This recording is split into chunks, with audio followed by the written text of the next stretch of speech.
Hi viewers, welcome to our channel. Roja గారు and hyper ఆది గారు వీళ్ళిద్దరూ కూడా డిఫరెంట్ శిబిరాల్లో ఉండడం మనం చూసాం. ఎలక్షన్స్ టైంలో రోజా గారు వైసీపీ పార్టీ నుండి అండ్ హైపర్ ఆది గారు మన జనసేన పార్టీ నుండి ప్రచారం చేశారు.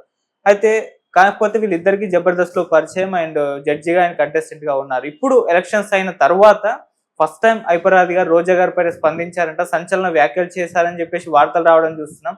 మరి ఆయన ఏ విధంగా మాట్లాడారు రోజా గారు, ఈ విషయం మీద డిస్కస్ చేయడానికి ప్రజెంట్ మనతో పాటు జయదేవ్ గారు సీనియర్ జర్నలిస్ట్ వారితో ఒకసారి మాట్లాడదాం. నమస్కారం సార్.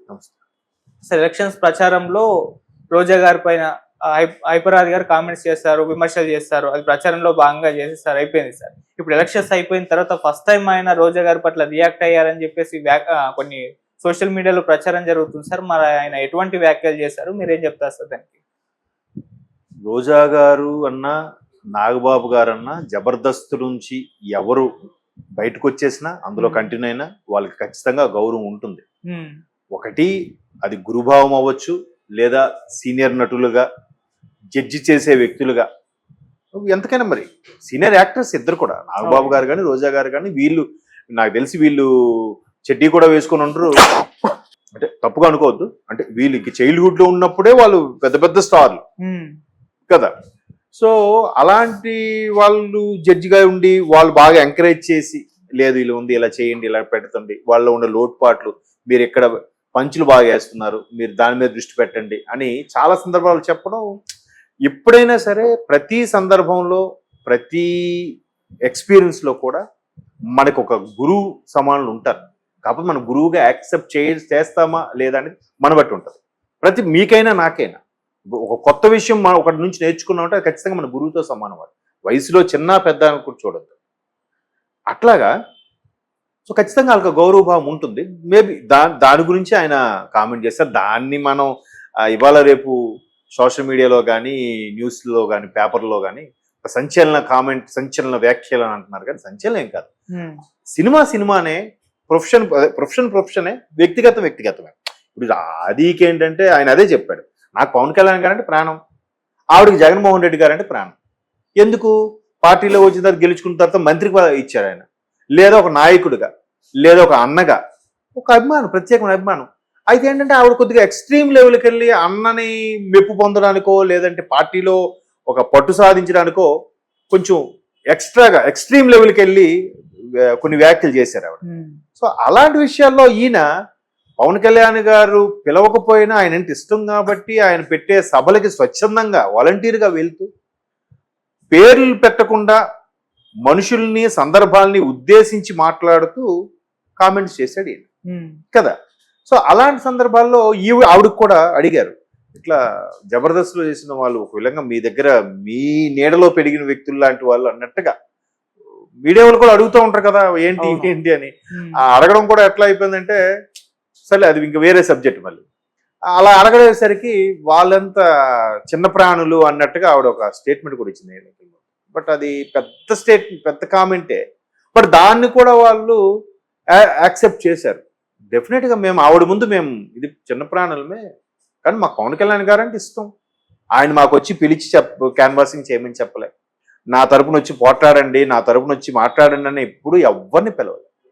ఎందుకంటే చాలా మంది చెప్పింది ఏంటంటే, పిఠాపురం నియోజకవర్గం పరిధిలో ఉండే ఎన్ని గ్రామాలు ఉన్నాయో, ఎన్ని మండలాలు ఉన్నాయో అన్నిటికి కూడా ఎవరికి వాళ్ళు స్వచ్ఛందంగా, ఈవెన్ ఎన్ఆర్ఐలు కూడా వచ్చి, బాబు పవన్ కళ్యాణ్ గారిని గెలిపించండి, మీకు మీ ఊరికి ఏం కావాలి, రోడ్లా, వాటర్ ట్యాంకా, లేదా స్కూల్లో అదనపు భవనమా, ఏం కావాలి మేము చేసి పెడతాం. అలా స్వచ్ఛందంగా వచ్చేసిన వాళ్ళు జబర్దస్త్ ఆర్టిస్టులు కూడా, ఈ ఆది గారు కానీ, సుధీర్ గారు కానీ, మన గెటప్ సీన్ లాంటి వ్యక్తులు. సో అలాగా వ్యక్తిగత అభిప్రాయాలు, అది పార్టీలకు సంబంధించి, రాజకీయాలకు సంబంధించి.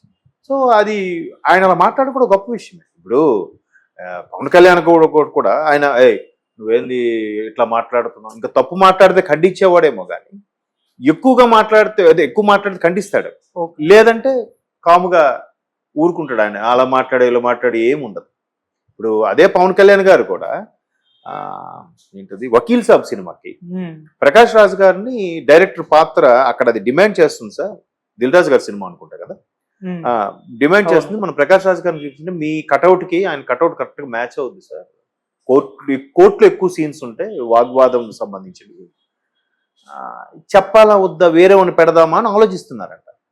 సరే బాబు హీరో గారు ఇలాగ అనుకుంటున్నారు, దానికే ఉంది, ఆయన ఆపడం పెట్టండి.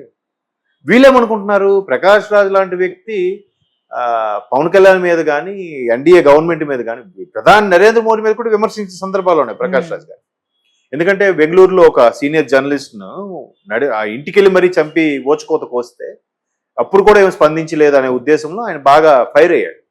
ఆ తర్వాత పవన్ కళ్యాణ్ కూడా ఏం మాట్లాడలేదు, ఇన్ని అంటాడు కానీ ఆయన ఏం చెప్పట్లేదు, ప్రశ్నించే తత్వం ఉందని చెప్తాడు కానీ ఆయన ఏం మాట్లాడలేదు అని కూడా ఆయన విమర్శించాడు ఓపెన్ గా.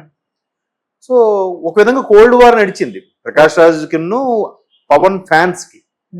సో తీసుకుంటా అంటే హీరో జట్లుగా ఒప్పుకోరు కదా, ఆయన సినిమాల్లో ఆయన విమర్శించేవాడు తీసుకోండి, ఈయన అదేం అనలేదంట. దాన్ని నాకెందుకు అడుగుతున్నారా, మీరు ఏది కరెక్ట్ అనుకుంటే పెడతారు కదా అంతే. అసలు ప్రకాష్ రాజ్ కూడా షాక్ అయిపోయాడంట ఆయన. అరే నేను విమర్శ చేశాను కదా, ఒక సందర్భంలో కనీసం కూర్చున్నప్పుడైనా ఏంటంటే అలా కామెంట్ చేశారని అడుగుతాడేమో. అసలు ఆ సందర్భమే ఎత్తలేదంట ఆయన. సినిమా వరకు యాక్ట్ చేస్తాం, బాగా చేసి ఓకే సార్ వెళ్తాం, నమస్తే సార్ అంతే. అట్లా ఎంతమంది ఉండగలరు? That is Pawan Kalyan.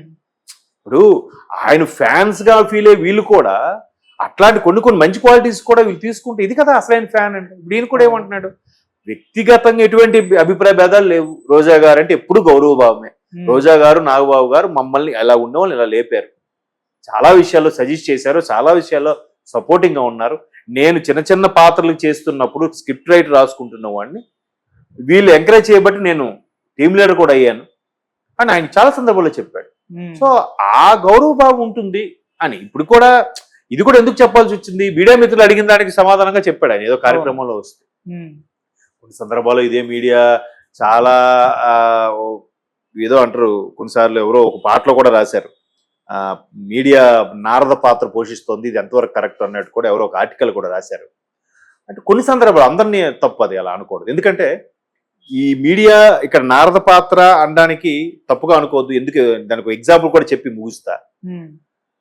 ఇదే రోజా గారు తమిళనాడులో అందరు యాక్టర్స్ తో చేశారు కానీ కమల్ హాసన్ తో చేయలేదు. సో అక్కడ తమిళనాడు మీడియా మిత్రుడు ఒకడు, మేడం మీరు ఎందుకు అందరితో చేశారు కమల్ హాసన్ గారితో అంటే, ఎప్పుడు అవకాశం రాలేదండి, వస్తే ఎందుకు చేయను అని చెప్పి.